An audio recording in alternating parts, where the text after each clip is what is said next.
Hi, my name is Kevin, and I'm an atheist because there's no evidence that there is a God.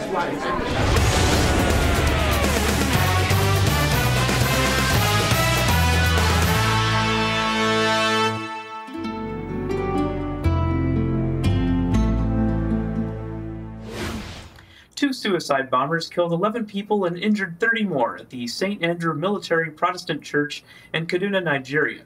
A bus loaded with explosives drove into the side of the church just 5 minutes after services had started. A Toyota Camry then detonated inside the church 10 minutes later. At the time this news piece was written, no one had yet taken credit for the bombing. However, the Islamist sect Boko Haram was under suspicion. Ever since it was created, it has bombed several churches in its fight to create an Islamic State in Nigeria.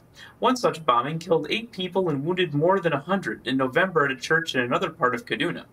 Boko Haram spokesman Abu Kaka was killed last September by the military. There's been little public communication with the group since his death.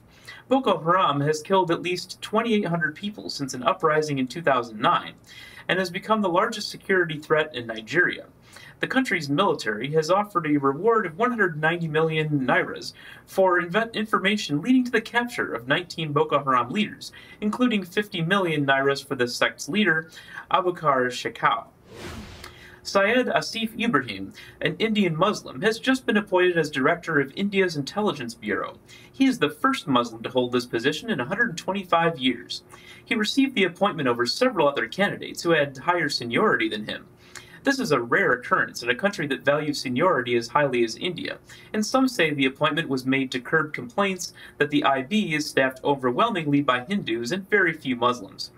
Ajit Doval, who led the IB from 2004 to 2005, said that he worked with Ibrahim for 20 years. He also said that the media haven't gotten anything else to say when they're focusing on whether Ibrahim is Christian, Muslim, or Hindu. Doval says that Ibrahim is a career intelligence officer and a, quote, very fine one, and that the Indian system is really a very secular one, so religion is a non-issue. Doval also said that the IB's religion has served the people of India well. Some Indian Muslims see Ibrahim's appointment as a major breakthrough. Muslims, who represent 14% of the population in India, are underrepresented in the nation's security forces and intelligence agencies. For them, his appointment is a step toward progress. Ibrahim was expected to assume his new position as head of India's Intelligence Bureau by the end of 2012. In Israel, male circumcision is seen as one of God's most important laws. Nearly all boys in the country are circumcised by a mohel, but an increasing number of Jews see it as a form of abuse and are refusing to have their sons circumcised. Ronit Tamir founded a support group in Israel for families who decided not to have their sons circumcised. She started the support group 12 years ago.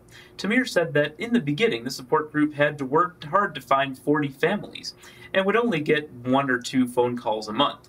Now she says she gets dozens of emails and phone calls a month, hundreds a year.